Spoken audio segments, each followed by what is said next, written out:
Praveen सिंगराल, president मुस्कान foundation Bijepur. अभी कुछ दिन पहले मेरे पास एक केस आया था कजियाल गांव से। बच्चा जो वो उसको डिसेबिलिटी है, तो किसी ने हमें ये कहा उस केस को लेके कि हम उनकी हेल्प करें। तो आज हम पर्सनली वहाँ पे विजिट करने गए थे। तो हमने उस बच्चे की जो एक्चुअल कंडीशन देखी वो देखकर हम भी बड़ा शॉक हुए, क्योंकि वो बच्चा 20 साल से जो है वो बैठा नहीं है, वो बेड पे ही है। ऐसे वो रेंगता है, अगर ऐसे उसको नीचे छोड़ दो तो ऐसे रेंग रेंग के चलता है। लेकिन एडमिनिस्ट्रेशन की तरफ से या तो वहाँ के जो पंच सरपंच है उन्होंने अप्रोच नहीं की है, क्योंकि उस बच्चे की नीड है wheel chair. At least wheel chair होगी तो वो बच्चा बैठ सकता है। फैमिली में अब बच्चा 20 ईयर का है, उसकी मदर जो है वो भी उसको संभाल नहीं सकती है, वो उठा के उसको कहाँ लेके जाएगी, इधर उधर नहीं कर सकती है।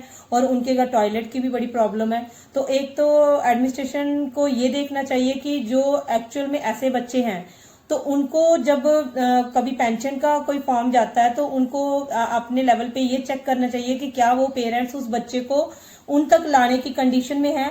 क्योंकि जो पेंशन का प्रोसेस रहता है उसमें ये रहता है कि डिसेबिलिटी सर्टिफिकेट मस्ट है, बट डिसेबिलिटी सर्टिफिकेट बनाने के लिए ऐसे बच्चों को पेरेंट्स को उनके पास लेके जाना डिस्ट्रिक्ट हॉस्पिटल में बड़ा मुश्किल होता है। तो एडमिनिस्ट्रेशन से मेरी ये रिक्वेस्ट है कि आप कोई ऐसी टीम बनाएं कि जो ऐसे केसेस अगर आपके पास आते हैं तो आप पर्सनली वहां पे अपनी टीम को या किसी भी मेंबर को भेज के उस बच्चे को वहां पे जाके ही चेक कर लें कि क्या वो बच्चा किस कंडीशन में है और उसकी एक्चुअल पोजीशन क्या है, उसकी डिसेबिलिटी कितने % बनती है।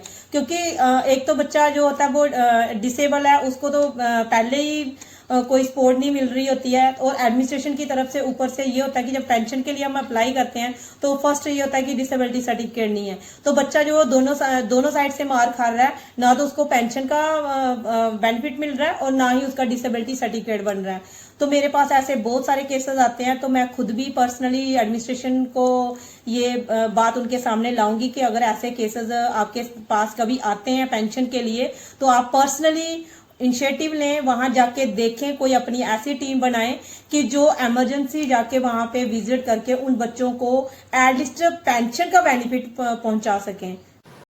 ये है इस बच्चे की एक्चुअल कंडीशन। आप बच्चे को देखकर ये अंदाज़ा लगा सकते हैं कि ये बच्चा अपनी लाइफ कैसे सरवाइव कर रहा है। इसके पेरेंट्स जो है वो फाइनेंशियली इतने स्ट्रांग नहीं है कि इस बच्चे का ट्रीटमेंट करवा सकें, क्योंकि पापा इसके लेबर का काम करते हैं। फैमिली में ये 5 मेंबर हैं टोटल।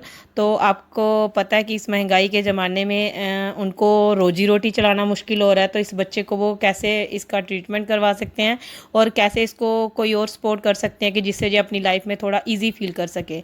तो ऐसे बच्चों को जब पेंशन की बात आती है तो एडमिनिस्ट्रेशन का सबसे पहला जो रिक्वायरमेंट होती है वो होती है डिसेबिलिटी सर्टिफिकेट। आप इस बच्चे की कंडीशन देखकर ये अंदाज़ा लगा सकते हैं कि क्या इसके पेरेंट्स अफोर्ड करेंगे इसको वहाँ तक पहुँचाने के लिए। हॉस्पिटल में लेके जाना उनके लिए बड़ा मुश्किल है, क्योंकि जब से इस बच्चे का जन्म हुआ है तो हमें नहीं लगता कि ये बच्चा जो है वो बाहर भी अपनी